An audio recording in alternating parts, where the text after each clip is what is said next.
कि चंदनी तान चला अखिलेश सेवका घूठी पर ले धोती बीजे।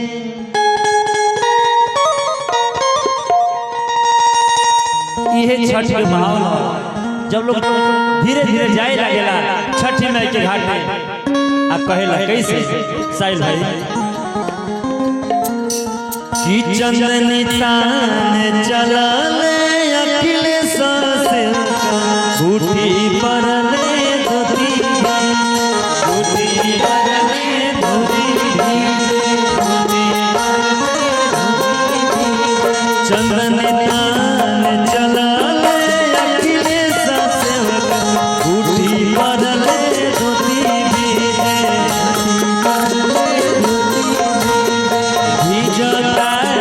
भीजे देहु चंदनी मोरा नहीं मोरा कोसी भीजे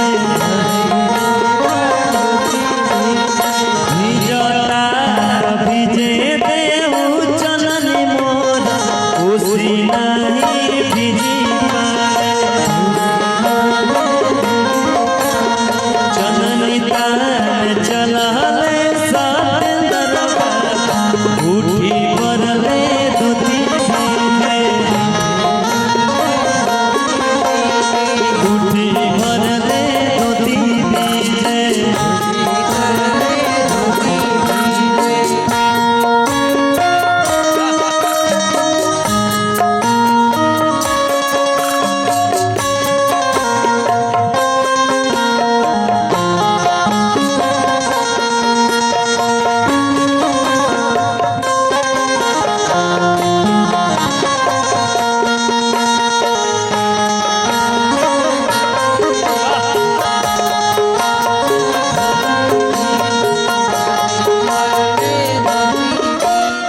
ओ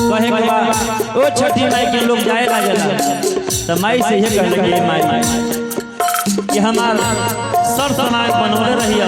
हमार समाज बनोले रहिया कैसे कहे के बका गरजी देवा परी से पनिया के बूंद टपके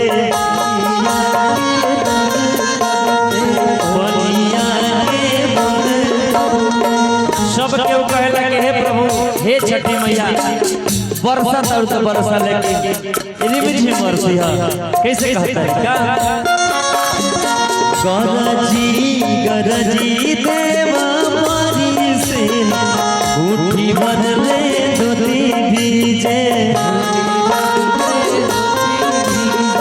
घूठी भर ले धोती भीजे चंदनी तान चला हमर गोलुआ भिजता भिजे भिजता भिजे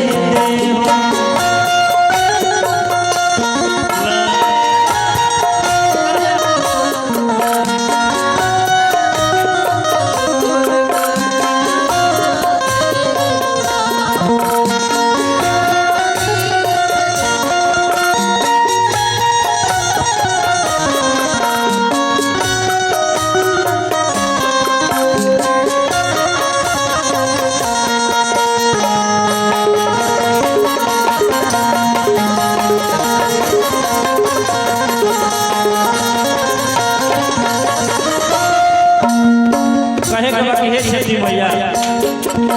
दर महीना कितना बोलबा कैसे कहता रही धन्य धन्यवाद हमरो गाना